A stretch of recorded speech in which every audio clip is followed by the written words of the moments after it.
living just enough,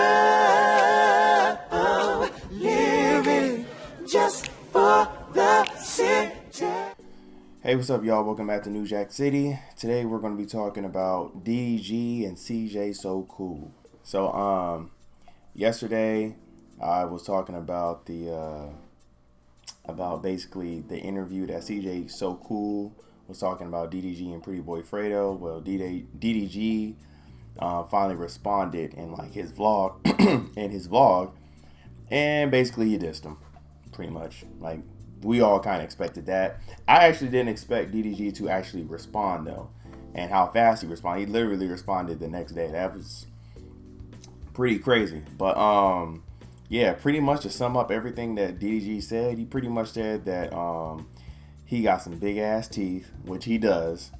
I was actually gonna make that comment yesterday about, like, I was a little tired. I'm like, I don't even feel like doing it, but that nigga do got some big ass teeth. Like, for real, them grills is shining. Like, that nigga will shut the club down when he smile walking through the club. No cap. But he said he got some big ass teeth. He said basically something's wrong with his head, something's wrong with his brain in there. He also called him he called him a YouTube nigga. And here's my thing. I kind of have a rebuttal for that when it comes towards DDG, but I'm gonna let him rock on that real quick. Let me keep on explaining what he said, but I'm gonna jump back to that. But he called him a YouTube nigga, and he said that basically that he's living for content. And I will say this, I agree with him on that. And the reason why I'm going to agree with him on that is because, mind you, I don't watch Cjsocool like that, but I've heard of him. Same thing with Pretty Boy Fred. I don't watch him, but I heard of him. I think I watched one video of his. He's very corny though, very cringy. But when it comes to Cjsofly, he is living for content right now. Basically, we all know that was a family channel, right? Royalty, his 2 kids and stuff like that, or 3 kids or whatever. How many kids he got? They will always do, like, fun activities. Hell, that's why Royalty said, when we leave, your content is coming with me, because we're a family channel and you're not going to get any views and like that anymore. But it's crazy because now it seems like, now that his kids left, now he's trying to stir up old beef. Like, again, like, he had no reason to bring up DDG and Pretty Boy Fredo. Like, they don't talk about him. Why would you just bring that up all of a sudden? Maybe because you don't have any content anymore. And we all know, if it's not about if you have a niche, like his niche was his family, right? If you have a niche, you're going to stick with your niche. But if you don't have your niche anymore, what's the number one thing that sells and sells fast? Drama. And that's a fact. I can tell you from experience, and I'm not talking about for this channel, but when I was on IG Live the other day with my homies, or not my homies, but my work associates, partners or whatever, right? We were talking about, what are we talking about? We were reviewing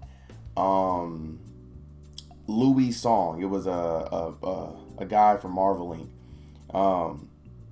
We were reviewing his song, or no, we were talking about his basically talking about, like, the ins and outs of the industries and how he felt about KR and stuff like that. And when I was looking at the views and the people who were looking at it, I think we had like maybe 3 or 4 viewers, if that. And the 2 of the viewers were, like, someone we already knew, like personal friends, and then one was like a random dude. As soon as one of his homies got on and they start calling and they said Goofy, and I start turning up, the views jumped up. We went up to like 25 within, like, I want to say 20 minutes. It was super fast. And why? And they stuck with us. And why is that? Because I was cussing, turning up, talking about, you could pull up on me and all this other stuff. Like, just a whole bunch of drama. People will tune in when it comes to drama. Now, to get on DDG bumper real quick, he said he's a YouTube nigga. DDG, you were one too. You know that, right?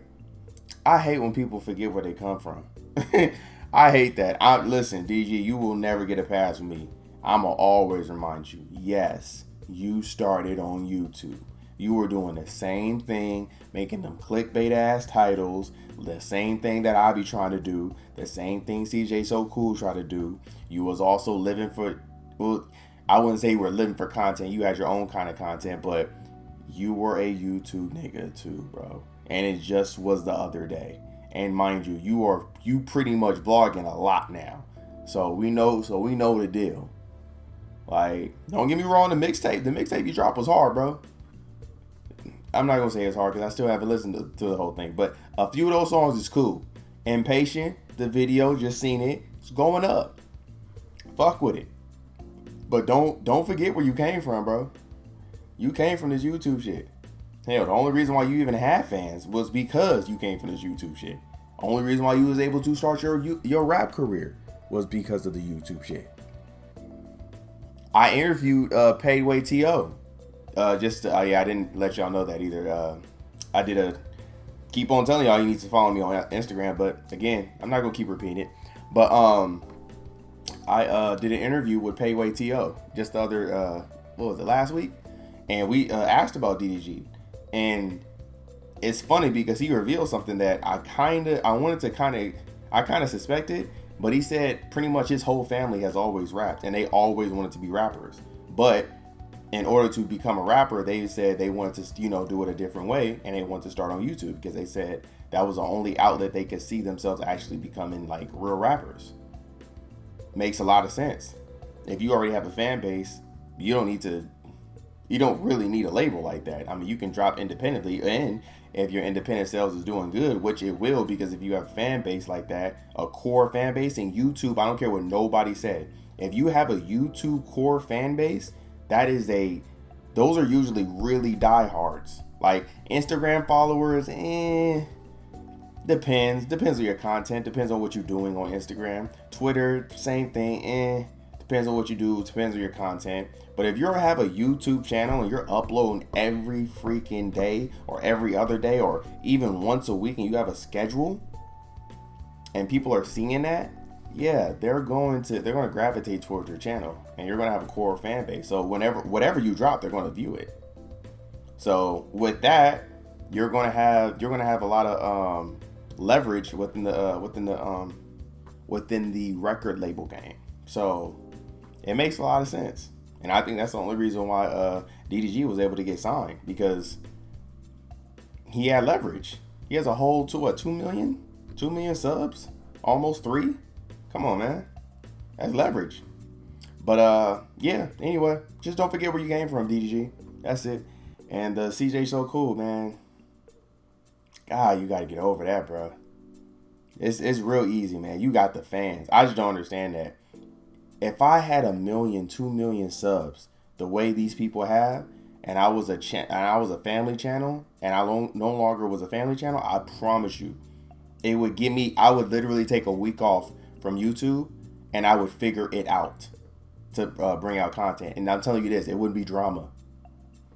I don't need that. Drama will be the last thing. That's his first option. Sad. Pathetic. Anyway, how do y'all feel about it? Leave in the comment section. Please give this video a big thumbs up and subscribe to the channel, all right? I will see y'all next time. Living just enough. Living just for the city. Living just enough.